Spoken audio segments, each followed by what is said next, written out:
Alright guys, welcome back for episode 3 of Crossing Swords. I'm Andrew. And I'm Jake, still. Another week. Another podcast. Yeah, we're really looking forward to getting stuck into more episodes of discussing predominantly one subject rather than doing what we did previously, which is going from one subject to another in a short space of time to allow us to sort of go into a bit more detail, give our opinions a bit more thoroughly, and hopefully give you more focused content rather than reactionary content. That's the plan. Yeah, whether it works or not, who knows. In this episode we were going to talk about film and TV in recent years particularly. Not so much anything too specific, more the state of film and TV in recent years. Because I think we've got a few thoughts on the subject, and as you know, we're no strangers to thinking that you should all know our thoughts. Yeah, well, that's the point of this podcast, for us to be very opinionated and try and get away with it. Try and get away with it, quite. Shall we start film then? Yeah, start with film, Hollywood.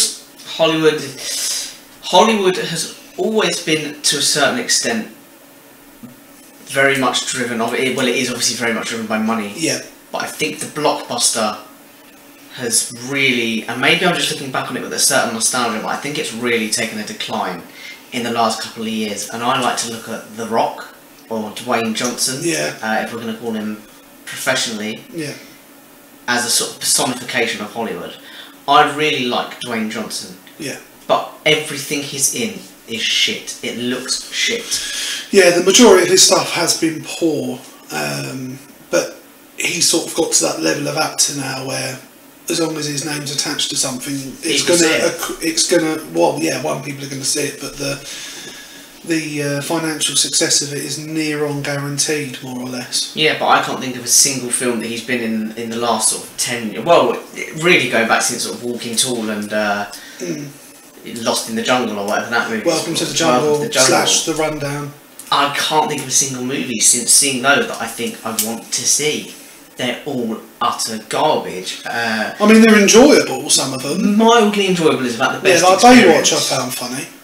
But they're not good movies. No. And Baywatch, again, is the perfect example of no originality in Hollywood. No, true. Everything is reboots and remakes. Yeah. And again, he did another one, Jumanji. Yeah, which was... Jumanji is a sort of a cult classic. Yeah. Why on earth you'd feel the need to remake it? Well, that's it. Juice it up. It is beyond me. It's really, really sad because there's so much creativity in the world. Yeah. I think there are hundreds, probably thousands of really talented, creative writers with great original ideas. That are just stuck doing the same shit. That are being asked to write a script for Terminator 8 or...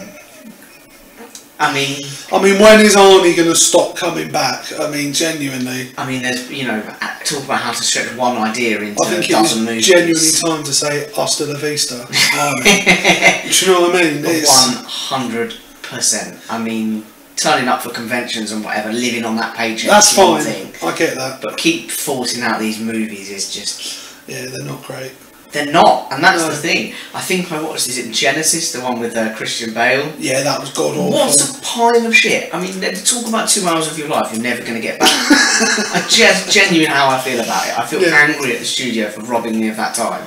Well, I suppose what we're talking about sort of leads into my first question I want us to answer, which is what do we think of the standard of movies in the recent years, so maybe going back 3 to 5 years?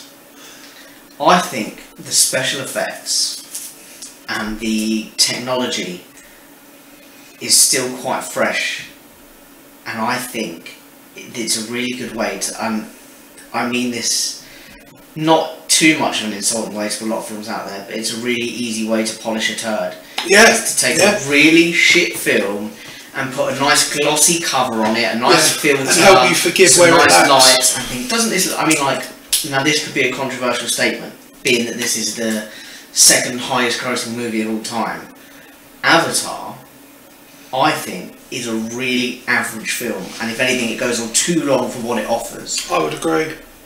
I think the storyline is basic. really basic. It's been told 100 times before. Yeah. Even doing it in space, it's been told 100 times before, or maybe a dozen times before. The acting is substandard. The only thing about the movie is the special effects. Special effects, yeah. That's it. And it carried it to 2 billion at the box office. Yeah. And that's genuinely how I feel. But then I think also that played a part in, I think 3D had literally just been introduced, and that was the flagship 3D movie. It was the big blockbuster 3D movie. You didn't need them shitty little cardboard glasses with like one red, one blue plastic lens. New plastic glasses. Yeah, they were like sunglasses. Yeah. They were like cool, because you could look cool in the cinema and watch this glossy turd. Yeah. And that's not to knock Avatar. Like I said, I think it's an okay movie. Yeah, I definitely agree. I think the shift in the improvement in special effects and graphics and what they can do with green screen now and computers and everything like that, I think we've definitely seen a lot of movies now where they seem to think by just throwing a lot of brilliant graphics at us is going to distract from the fact that it's a shit movie. And in some cases it works, some cases it doesn't. But yeah, I definitely think that has happened. I think time is the best indicator on those things, because we're seeing now the leaps and bounds that technology has made in the last 10 years. We're looking back at movies 10, 15 years ago. Yeah. And suddenly the special effects aren't that good. Yeah. And the story is exposed. You're watching it for the story, for the yeah. And it's not good. You're watching it for the dialogue, for the acting, whatever, and it's like, that's really not good. It doesn't hold up. It doesn't hold up. Whereas there's some stuff like Blade Runner, where the special effects don't hold up that well today. They still hold up pretty well, don't get me wrong. But not to today's standards. But it's still a good film. Yeah. I can still watch it and enjoy it. The story is still good, the concept is still really good, the acting is still pretty good. Yeah. It's not amazing. I don't think Harrison Ford's ever going to win an Oscar. No, quite. But something like that shows me that if you invest in the character, and Jaws, which was like the first blockbuster, and it really was. I know that's hard to imagine for a lot of us listening, because we're not going to be of an age where we were around for that. No. But it was the first thing that resembled a blockbuster. Yeah, I think that's fair to say. And what it is essentially 3 men in a boat talking. Yeah. You don't see that much of the shark. No. It's way more about what you don't see. It's way more about the score of that the film, dynamic really. between them. Yeah. And that film now would never have been made, certainly wouldn't have been made that way, because straight away a producer would have looked at it and said, more shark, we need more fighting, we need more action sequences, maybe a boat chase or something. I mean, look at that stupid film that's been released by Jason Statham, The Don. Jason Statham, yeah, another rock. Yeah. He does do some shit. Yeah. The Don looked like one of the...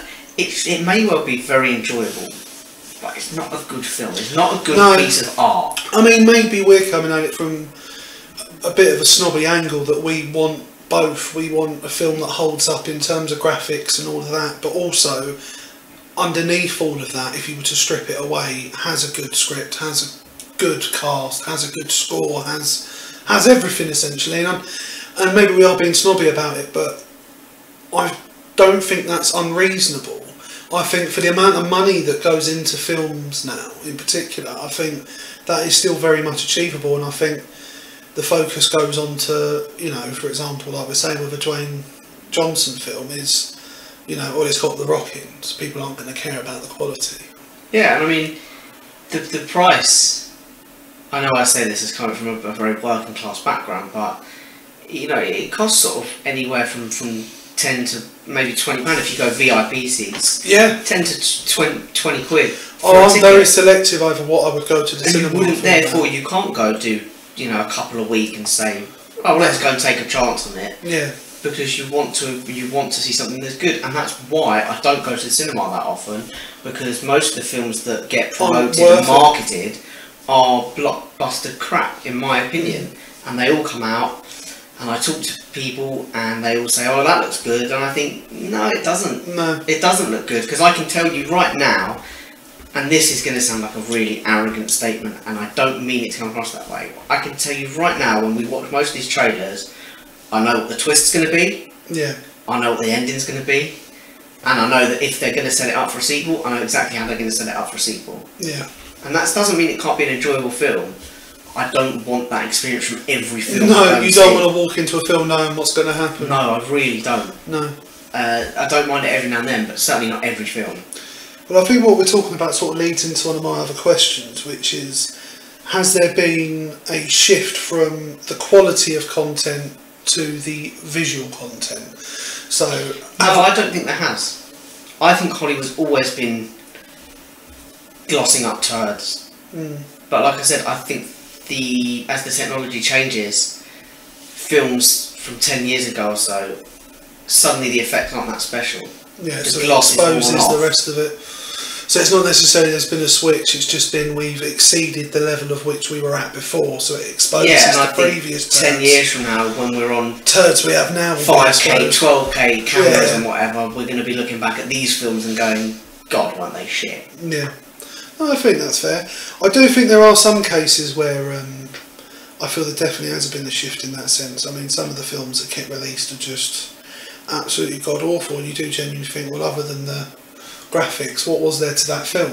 You Oh, know? 100%. I mean, actually, if you break down most of the Transformer films, none of them are actually any good. No, and that's it, is you can give, 15, 20 million, okay, that doesn't include marketing, you can give 15, 20 million to a relatively up-and-coming director screenwriting combo, and they can go make something like Taika Waititi, who directed Thor Ragnarok, but previously worked with like Flight of the Conchords and stuff. Now he directed a couple of absolutely brilliant Kiwi films, in my opinion. They are What We Do in the Shadows, Yeah, and Where the Wild Things Are. It's something like that. Yeah. Now, if you haven't seen those films, I recommend going to see them. They're very funny. They've got a lot of heart. yeah, And What We Do in the Shadows, the story, there is no story. It's sort of like a mockumentary, so they follow just a day in the life of kind of thing. It's brilliantly written, really well acted, and you could give 15 to 20 million to someone like him to go and make a movie that's really enjoyable, yeah. that doesn't rely on special effects or anything, that will hold up 10 years from now, because there's nothing in it that's going to be less relevant 10 years from now. No. Or you can give 10 million a day to Michael Bay and say, go and blow some shit up. Yeah. And then Taika Waititi, and not to kind of like start sucking his dick or anything, but he then goes and makes Thor Ragnarok, gets a budget, Yeah. and takes everything that was the heart and the soul of the first two movies that I mentioned, amplifies it and and makes it better. put some money into them. Yeah. Because Ragnarok is basically those two films on a bigger budget. Yeah. It's about the people. It's about, because that's what it is. That's what all stories are about. We are people. We connect with people. Yeah. You have to make the characters Yeah, I'd agree with that.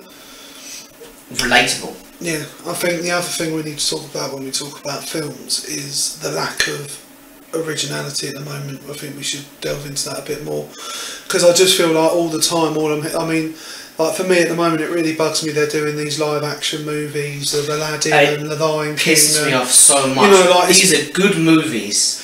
And I actually reckon if you re-released Aladdin, The Lion King, all these films in cinemas across the world, it would probably make just as much money, if not more, than if you make these live action films. Yeah. And it'd be a hell of a lot cheaper if you've already got them ready to roll out. Yeah. No, I agree. These are great cult movies, and what they're doing as well is this is it to talk about glossing a turd. That's literally what they're doing. Because they're going to be shot for shot remakes of films that already exist. Yeah. But with newer technology. Yeah. What a massive waste of money as far as And I'm also, concerned. as much as I like Will Smith, there's no way on this planet he can replace Robin Williams as the genie. No. It's just not possible. I don't think anyone could. That's not denigrating Will Smith. It's just No, you can't write the genie out of it. No. So here's an idea. Just don't try. Yeah. Just don't do it. Yeah. There are, look at some of the Disney films that were done in the 40s and the 50s that still hold up today. Yeah. Because animation hasn't changed enough, because although there are newer modern versions of animation, there's a lot of people still using the old techniques. Yeah. And they still hold up absolutely fine, and you don't need to do a remake. No, you don't. Really don't.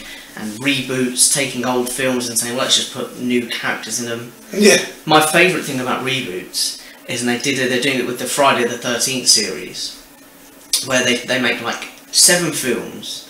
The first 2 are held in really high regard. The third one's a bit meh. And 5, 6, 7 and 8 are shit. Yeah. They pan, completely pan. And what they do is, we're going to make a 9th one, but we're going to set it after the second one, and we're going to forget all the others even existed.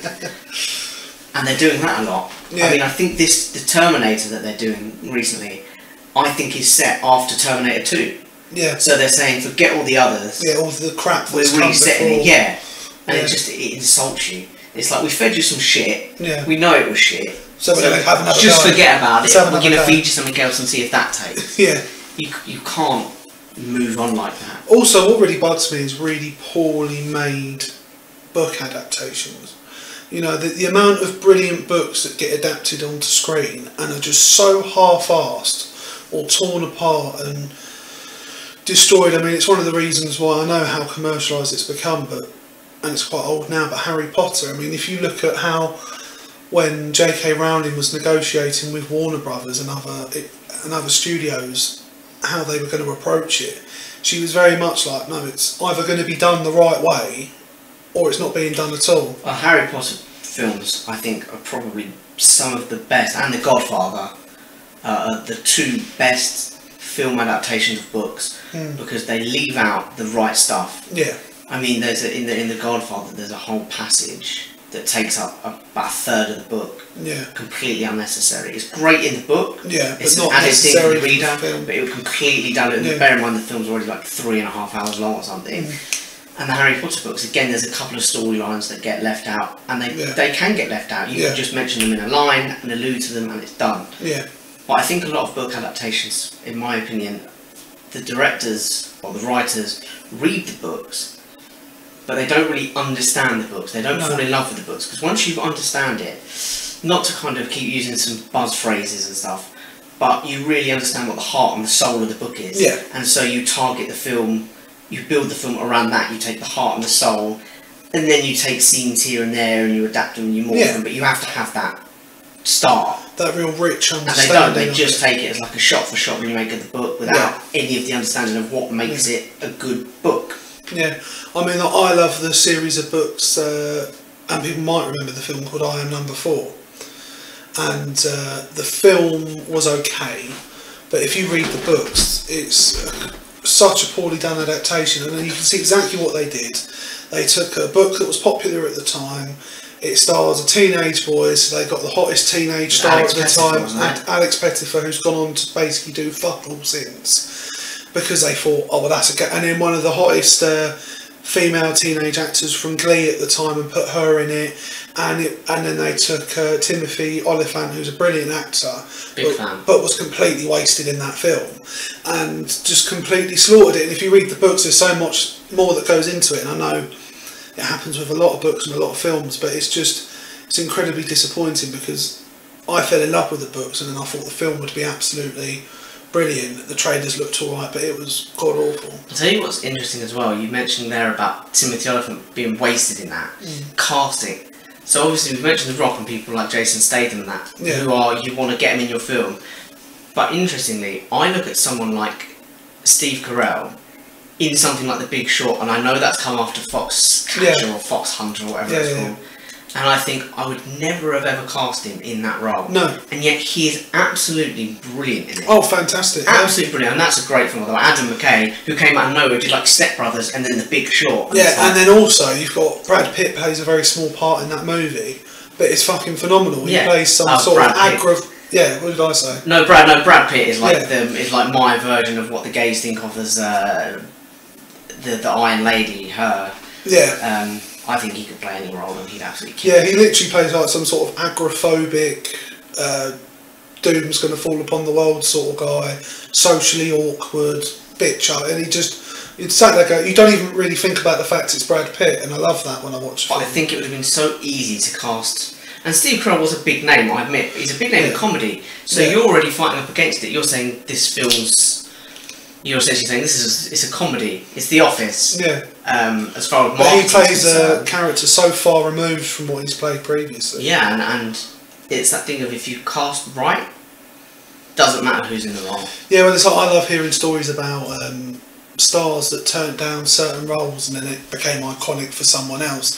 So like you hear, like for example, in The Matrix, the role of Neo was offered to Leonardo DiCaprio and Will Smith, both of whom turned it down and it got given to Keanu Reeves. Now, whatever you may think about the films towards the end, Keanu Reeves was perfect in that role. If you look at the role of Captain Jack Sparrow, it was originally offered to Jim Carrey, and he turned it down, saying, "I don't think I'm right for it."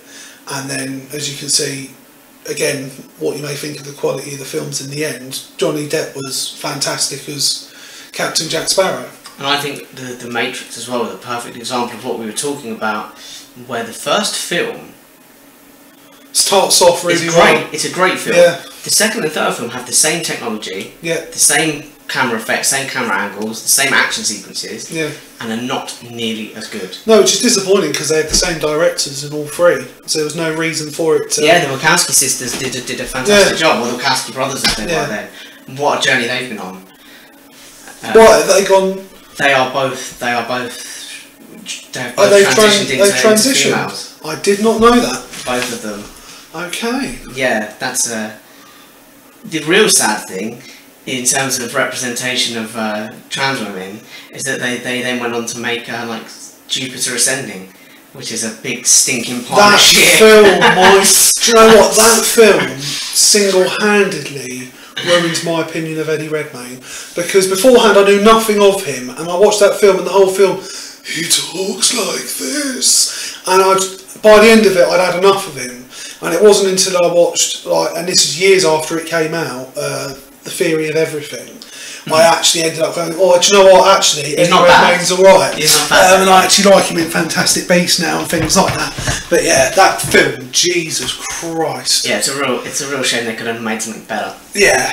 And they were given a lot of money to make that movie as well. They were given a lot of money, and there's a lot of money being thrown around for unnecessary films. And some of the stars as well, they get paid that money, and then they hate it. They hate the life. They hate having to sit in a room answering the same questions all day in all different countries. Yeah, and I have sympathy for some of them, but there's some of them that do really piss me off, and one of them in particular is Daniel Craig. Now, I love Daniel Craig as Bond. He is my absolute favourite Bond. Casino Royale is one of the best Bond films of all time. It's a great film, regardless of it being a Bond film. For me, he is exactly...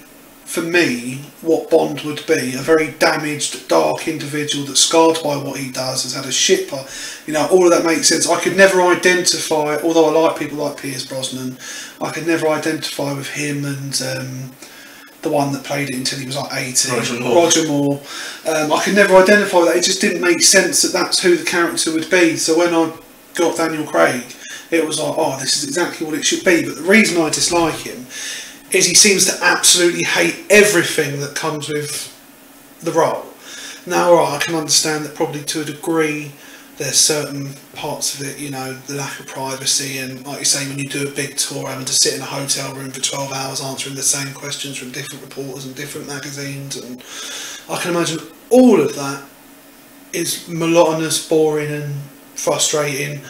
But you're getting paid $25 million a film. Well, he got paid a reported £20 million for the last Bond film. Yeah. And you think, no disrespect. I'd hate sitting in a room doing the same. I'd probably suck a dick for $20 million, and I'm not even gay. It definitely crosses my threshold of what I'd accept. Yeah. I mean, you'd be sitting there every time someone answers the same question again. You'd be thinking, that's a new Ferrari. Yeah. Yeah, I'll get the pool fitted out. That'd be nice. No, that'll be my fifth holiday. And it must be really horrible going home to Rachel Weisz at the end of it. Yeah, what a poor guy. Yeah. I can't imagine what that's like. It was like, I saw him on Graham Norton once. They were doing a Skyfall. Like, the cast was the only people on the show that time, and you could just tell he didn't want to be there. Hated the fact he was famous. You know, and I appreciate that before being James Bond, he was very much in cult films, so they weren't as internationally recognised as Bond by any stretch. But, you know, first of all, you accepted the role. You knew what was going to come with it. And secondly, you've been given a lifestyle that, if you wish to, after your last Bond film, to never work again, you're in a position to do that. That's the dream. I mean, I could never not work, but to not have to work. No, to do what I want if he to do. decides if he decides for the rest of his life, do you know what? I just want to act in shitty plays on stage for the rest of my life. He's in a position where that wouldn't matter. Or equally, if he just wants to go and blow shit up with The Rock, he absolutely can. Yeah, and no one's going to care because he's James Bond. And you know, maybe as an actor, that might be something actors hate, being known for the rest of their lives for one role. I mean, I can imagine it's difficult for actors like Daniel Radcliffe and Emma Watson for being in something. But that's sort of why they get paid the money for those bigger roles. Well, yeah, I can't remember what actor it was, but he was asked, you know, how do you feel about losing your privacy and things like that? And he said, you sort of sign up for that when you take the money.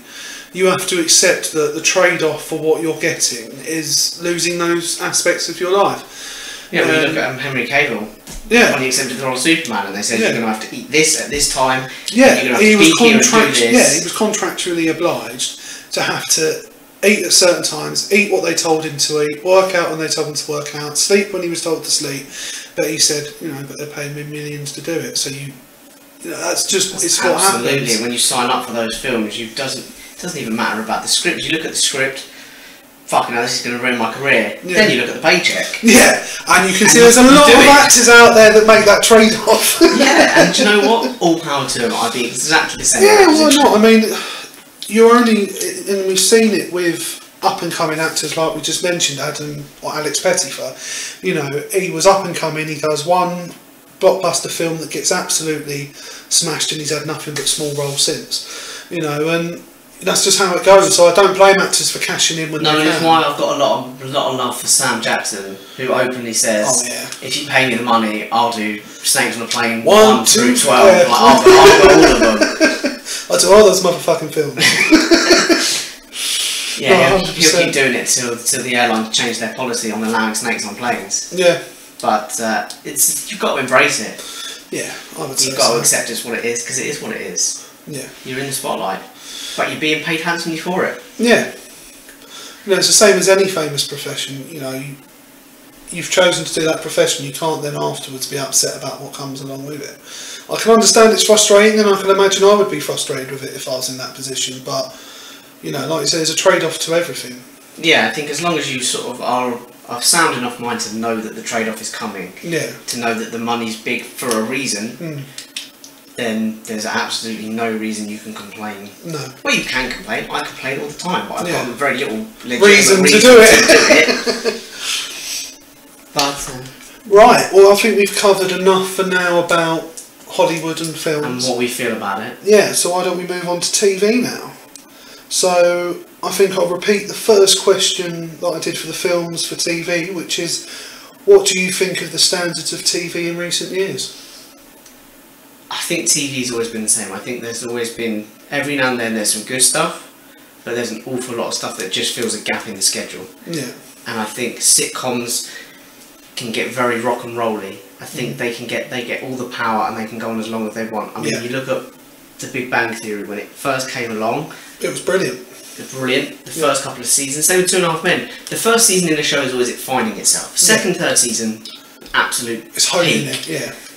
So the first two seasons were great, and then they changed everything about all the characters, and they went on for 14 seasons. Yeah. At 25 episodes a season, way too long. Yeah. Two and a Half Men, the main character died, or they killed him off, and carried on going. Way someone too long. Else, yeah. Modern Family. Now, I loved Modern Family when it first came. It's gone on to too long. fresh air. I watched it the other day. It's barely even watchable. Yeah. And I don't mean to critique it too much, but it's just like, God, the humour is so lacking, and when it doesn't have the humour, it really doesn't come across as a good show. Yeah, well, I think particularly with American shows like that, the long series shows, the 24, 25 episode series, it's very much as a cash cow that especially once it gets past, I would say, the 5 or 6 season mark, and you can see it with shows like The Walking Dead as well. It's only been continued to continue making money, not because because you can put it not because there's anything more to say, and you can charge the advertisers because you know there's a certain amount of people are going to be watching it. Yeah, and it's really sad. And they will fundamentally change whatever they have to make it work. Like if you look at The Big Bang Theory, you will see characters that they have changed dramatically for no other purpose than to continue the story and to make it work, because otherwise it wouldn't work. But that being said, every now and then something does come along. Oh, 100%. It's great. Yeah. TV dramas are really on the up right now. Yeah. We've had Breaking Bad in the last few years. Yeah, I couldn't quite get on with Breaking Bad. I loved it. It was written so well. The characters were so brilliantly crafted. Yeah. And the journey was just a fantastic journey. It was really well paced. Game of Thrones, which we discussed briefly in the first episode. Yeah. But, you know, to be fair, it's been incredibly successful. If you take it on the whole, it's, like we said in the first podcast, it's changed the way TV's going to be done going forward. I truly believe that. Well, speaking of the way TV's going forward, streaming services. Yes. What do we feel about their influence on the TV genre? I would say overall they've been a force for good. I think we've had a lot more quality than we would have had they not gone the way they have. But also on the same side, I can see them starting to shift towards a sort of Hollywood mindset of just constantly shifting out content for the sake of shifting out content. Well, do you know what? Like if I go on Netflix, I'll see, you know, you've got House of Cards, which for me is one of the best TV shows I've seen in years, and I was really disappointed about what happened with Kevin Spacey and all of that. But then you'll see this, like, and you look at the Netflix original shows, and maybe you'll get like 30 on the list, and 1, 2, 3 maybe are alright, but the rest are all a pile of shit, and you just... Well, I think it's really interesting. I think streaming services obviously started out as an on-demand service to watch shows that you enjoyed, and it can sometimes skew the numbers because people are watching it all on demand, but actually on the ratings, on the schedules, they're not getting any watches, and so they get cancelled, they get dropped. I mean, Breaking Bad over here was put on like Thursday night, 10 o'clock in the evening. No one watched it, so no British broadcaster picked it up. And it went on to be one of the most successful dramas that's ever been, including in this country, where it has a huge fan base, but no broadcaster would touch it because it wasn't getting the numbers. But equally, it's now shifting to more original content. And I think that could be their downfall because, and I know that seems like a really ambitious statement, because the beauty of Netflix and Amazon and stuff is that you watch stuff that you already know.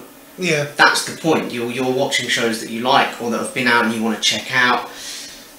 But they're hosting less and fewer and fewer shows. They're getting rid of shows to make room for original content. And the fact is, original content, same as it is on TV, there's no banker, there's no guarantee that you're going to make a good quality. You're just throwing money at it. I think Netflix have actually admitted that their ultimate aim is that all that will be on Netflix is Netflix original content, and I think Amazon wants to go the same way. But I think that's also been forced by the fact companies like Disney are now going to do streaming services. No, for sure. And it does conflict what Netflix is able to offer. But equally, there's the whole idea of... do you know, I've completely lost my train of thought. Well, that's helpful. Pretty good, isn't it? Original content. Yes. That's what we're talking about. Yeah, and the prices are going up. To try and bankroll the original content. And I don't think people like that. Because you're paying money to watch stuff you like. You don't want to watch. You don't want someone saying, "Here's a new show." You're like, "Yeah, I don't want a new show. I want to watch, you know, all 10 seasons of The US Office." Well, no, I don't mind some new stuff. Like, I'm a big fan of Lucifer, and Netflix picked that up, and that's now. But that's not so much original content. That's picking up on something that's already got a fan base. It's not coming hot. They did the same with Brooklyn Nine-Nine. Well, NBC and ABC picked it up. But yeah, it's. I think it could be their downfall. I really do. I think they need to remember where they came from. I think you could have a foot in both camps and it would work comfortably. But I think they obviously, like I said, their aim is to go one way. And I don't think it'll work. And the problem is, it's fine if the content is constantly quality, but it's not. No, and for me, I know I'm a bit of a curmudgeon and I'm a bit grumpy, but Netflix in particular is right on the threshold of where I'm renewing my membership each time, because they keep removing shows that I like and want to see, and it's in order for stuff that I don't want to see, and they're only 2 or 3 shows away from removing 2 or 3 shows from me just saying, well, I'm not going to pay the money, even though it's not necessarily a lot of money. Well, I don't want to pay it for something I wouldn't use. That's fair. But any other questions? TV? Yes, I would ask you, what have been your favourite shows in recent years? Obviously you mentioned Breaking Bad, is there any others? For sure, The Sopranos. Big fan of. This is just in terms of dramas. Line of Duty. See, I never watched that. I have 2 episodes left at time of recording. Love it. Genuinely love it. It's paced perfectly. That's a big thing for me in TV, is pacing. You know how many episodes you've got. You have to pace it just right so that we're still interested at the end of each episode. And so that it doesn't all feel rushed at the end, but it's still set up and builds to it. and Line of Duty is one of the most perfectly paced TV shows I might have to I've check ever it seen. out. The twists come perfectly timed at the end of each episode, and they're not all big twists. It's not always someone getting killed. Sometimes it's just a little revelation or a little something little, but just enough to make you go, "Fuck, I gotta watch more now." Yeah. So those shows, drama-wise, TV-wise, yeah, Big Bang Theory until it went too far. Yeah. But British TV, I think there's the Gervais Merchant powerboats that are, or powerhouses that are The Office and Extras. Extras is one of my all-time favourite shows. In-Betweeners, Yeah. I think was brilliantly funny. Other than that, there aren't too many that have come out. Oh well, it's not so much drama or scripted TV, but Gogglebox. I'm a big fan of Gogglebox. See, I'm I do watch not. And it's a handy way for me to watch my TV for the week. No, see, I'm not.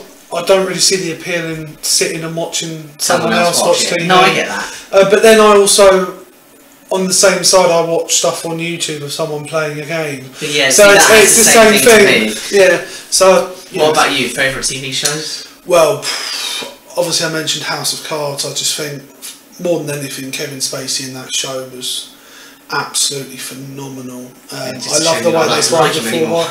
Yeah, that's a really hard trade-off sometimes, isn't it? Like when it first came out, I was in the middle of watching it again, and I was like, does that mean I have to stop watching it now? Otherwise I'm endorsing sexual assault. But, you know, it's hard. But I'd say my other favourite TV shows, I love Sons of Anarchy. Yeah, Sons of Anarchy. Sons of Anarchy is absolutely brilliant. I love the way, I mean, particularly there was one character in it called Traeger, who at the start of it is so reprehensible and dislikable. There's nothing nice about him. But then you get to the end of the whole story. And he's still utterly reprehensible. But you love him. You love him. The way they develop his character.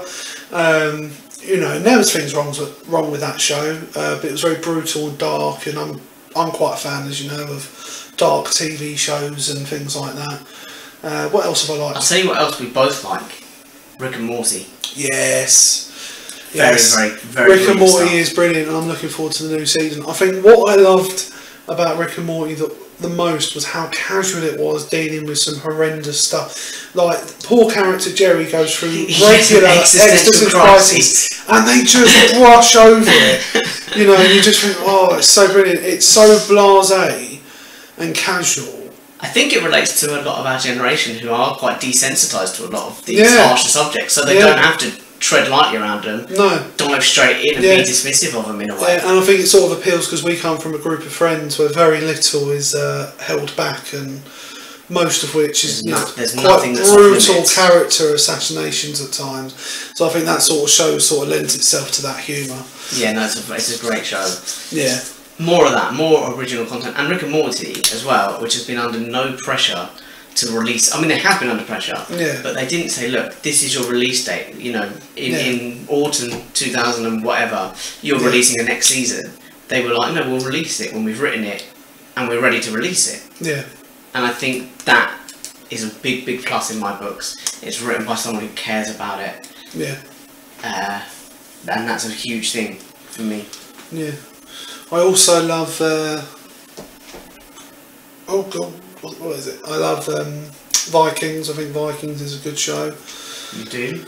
I think it's brilliant. I mean, they play a bit fast and loose with time sometimes, and some characters grow by like 15 years and others look exactly the same. That bothers me a little bit. But again, it's quite a dark show, a bit gritty and lots of violence, and that's my cup of tea. It's your jam? Yeah, it's my jam. I also really liked Boardwalk Empire. I could never get into it. I really liked it. I think because also it was, as a star man, to have someone as nondescript as Steve Buscemi, who, you know, you wouldn't necessarily picture being a gangster in a lead role. No, you picture him being Adam Sandler, mate. Yeah, but he did it so well, and I think he carried that as well. And I think that's a running theme for me with film and TV. I like when there's an actor that carries it, or an actress, you know, and you can go, fuck me, that was a good performance. Yeah, I like that. Yeah, I think one of my favourite actors over the years has been John Malkovich. I don't think there's ever been a film I've seen him in where I've got he's a really underrated actor. Yeah.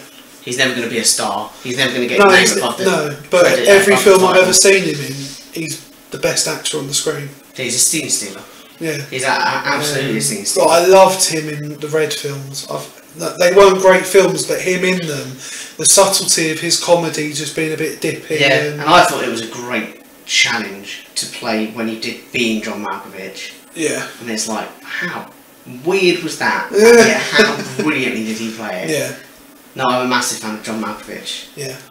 But TV, definitely streaming services have changed TV, but I think it's going to swing back round because I don't think they're going to last. No.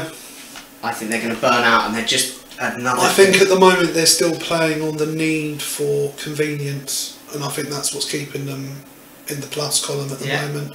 People don't want to have to sit down and wait for a TV show to come on at a certain time most of the time. Particularly people of our generation. There is still a lot of people out there that look forward to being able to sit down and watch an episode of Line and Duty or Vera on a Saturday night or those sort of... Do you know what I mean? But the majority of people our age don't want to have to sit and wait a week for another episode. They'll do it for certain shows, like with Game of Thrones. You put up with it. But you do it, but this is the thing, I think Game of Thrones is a show because it has been so popular with adults. Yeah. You do it because you have to do it. Yeah. And sometimes that tension and that waiting adds to it. And I think TV company or channel should be embracing that and taking it back. And the one thing I would say I was a fan of, but I'm not as much anymore with streaming services, like when Netflix releases a 13 episode show all in one go. In a day. Yeah, I sit and binge it within 2 days at the most, and then afterwards I'm like, oh shit, no, I have to pace myself. I have to limit myself to 2 episodes a day. But I can't help it. If I know they're all there, I will just sit there and binge it, and then I don't find I actually absorb as much as I should of it. And I feel like I don't appreciate it as much. No. Whereas some shows they do release weekly, and I like that, and I think they should do it more. Basically, TV should go back to being TV. Yeah, is what we're saying. Yeah, I think that's probably exactly what we're saying. And I think that is an excellent end. I agree. As always, guys, thank you for all of your feedback and positive and constructive feedback. We look forward to hearing from you. Please don't forget to tweet us at Swords Crossing. Find our Facebook page, Crossing Swords, and our email address is crossingswords19@gmail.com. Thank you very much for listening. See you next week.